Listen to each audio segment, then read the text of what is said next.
नमस्कार, वंदे मातरम न्यूज 24 में आपका स्वागत है। दाहोद जिले में दाहोद लोकसभा सीट के बीजेपी प्रत्याशी जसवंत सिंह भाभोर के प्रचार के लिए एक भव्य विजय विश्वास रैली का आयोजन किया गया। दाहोद जिले की 19 लोकसभा सीट से भाजपा प्रत्याशी जसवंत सिंह भाभोर के प्रचार अभियान के तहत भव्य रोड शो निकाला गया। रोड शो दाहोद भाजपा कार्यालय कमलम से शुरू हुआ।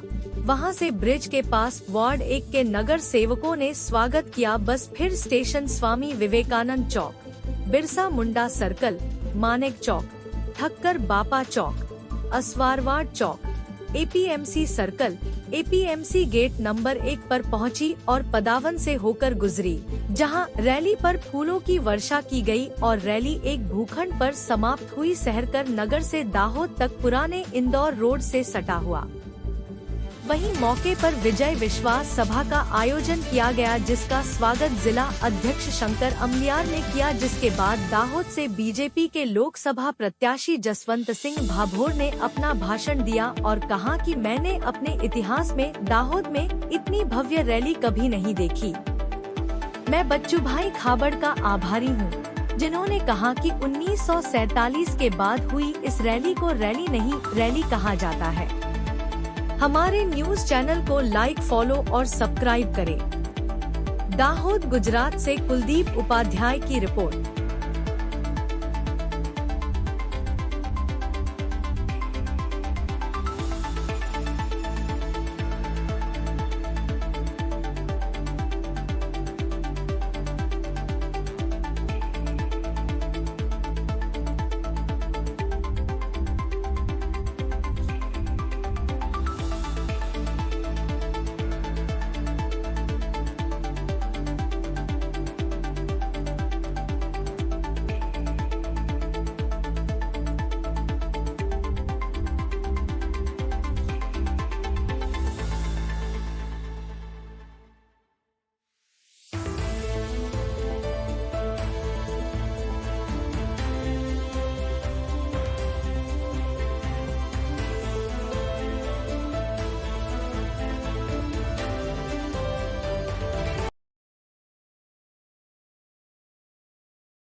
આજે દાહોદ લોકસભા ભારતીય જનતા પાર્ટીના માધ્યમથી આવનારી 2024ની ચૂંટણીની તૈયારીના ભાગરૂપે દાહોદ ખાતે આજે વિજય વિશ્વાસ સંમેલન કરવા જઈ રહ્યા છે। એ પહેલાં ભવ્ય રીતે બાઇક વિજય સંકલ્પ રેલી નું પણ આયોજન કર્યું છે. દાહોદ લોકસભા મતક્ષેત્રમાંથી લગભગ 50,000 કાર્યકર્તાઓને આમંત્રિત કરીને આજે ભારતીય જનતા પાર્ટીના ઉમેદવારને 5 લાખથી વધારે લીડ સાથે જીતવાના સંકલ્પ સાથે વિજય વિશ્વાસ સંમેલન ભારતીય જનતા પાર્ટીના માધ્યમથી અમે કરવા જઈ રહ્યા છીએ. અમને 100% વિશ્વાસ છે કે આવનારી ચૂંટણીમાં અમે 5 લાખથી વધારે વોટથી 100% જીતવા જઈ રહ્યા છીએ.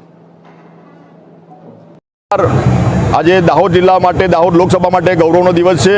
આજે અમારા સાથે વિધાનસભાના બૂથથી લઈને જે તમામ અમારા મંડળ સુધીના કાર્યકર્તાઓ સાથે કમલમથી 18 કિલોમીટરની રેલી કાઢીને આજે મહાસભાનું અમે અહીંયા રેલી કરી અને મહાસભાને સંબોધન કર્યું અને તમામે સંકલ્પ કર્યો છે કે અમારી દાહોદ લોકસભાના ઉમેદવાર જસવંતસિંહ બાબોર સાહેબને જંગી બહુમતીથી 5 લાખ લીડથી ઉપર જીતાડવાનો સંકલ્પ કર્યો છે. અને આપને કહેતા પણ ગૌરવની બાબત એ છે કે છેલ્લા 10 વર્ષના સમયગાળામાં અમારા દાહોદના લોકપ્રિય સાંસદ સભ્ય શ્રી જસવંતસિંહ બાબોરના માધ્યમથી, સરકારના માધ્યમથી 40,000 કરોડ જેટલી માતબર રકમ અમારા દાહોદ લોકસભામાં વિકાસના રૂપમાં વપરાય છે અને જન જન સુધી વિકાસ પહોંચ્યો છે. સાથે સાથે અમારી મેડિકલ કોલેજ, આટલા વર્ષો પછી દાહોદને આપણે મેડિકલ કોલેજ આપી, મેડિકલ કોલેજની સાથે સાથે પીજી સેન્ટર આપ્યું. આજે 700 જેટલા ડૉક્ટર આજે બની રહ્યા છે, અભ્યાસ કરી રહ્યા છે અને પાણીની વ્યવસ્થા આવનારા સમયમાં થઈ રહી છે.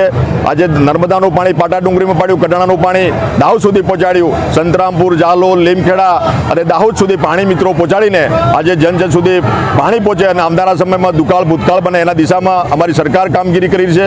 મારી સાથે મારા સાથી મંત્રી બચુભાઈ ખાબડ સાહેબ, અમારા ધારાસભ્યશ્રીઓ મહેશભાઈ, અમારા રમેશભાઈ, અમારા મહેન્દ્રભાઈ, અમારા કનૈયાલાલજી, શૈલેષભાઈ અને અમારી જિલ્લાના પ્રમુખશ્રી, અમારા બધા જ સાથી મંડળની ટીમ, અમારી જિલ્લાના પ્રમુખ શ્રી શંકરભાઈ અને અમારા નરેન્દ્રભાઈ પૂરી ટીમ, નીચેથી લઈને પેજ કમિટીથી લઈને છેક જિલ્લાની ટીમ સુધીના બધા જ કાર્યકર્તાઓ સાથે મળીને આજે સંકલ્પિત બનીને 7મી તારીખે જે આ ચુનાવનો જે મહાઉત્સવ છે એમાં દાહોદ લોકસભાને જંગી લીડથી જીતાડવાનો આજે વિજય સંકલ્પ રેલીના રૂપમાં મેં સંકલ્પ કર્યો છે. અને હું પણ દરેકની શુભેચ્છા પાઠવું છું કે આ ગરમીના સમયમાં, ગરમીના માહોલમાં, લગ્નના માહોલમાં આટલા બધા અમારા કાર્યકર્તા બંધુ ભગીની, મારી માતા બહેનો, યુવાનો અને સાથે સાથે સંતો મહંતો પણ પધાર્યા અને જસવંતસિંહ બાબોર સાહેબને આજે સાચા દિલથી આશીર્વાદ આપ્યા છે. મારી માતૃશક્તિ યુવાનો બધાએ અને આ જે સંકલ્પ કરીને અમે આગળ વધી રહ્યા છે એમાં આપણા મીડિયાના મિત્રો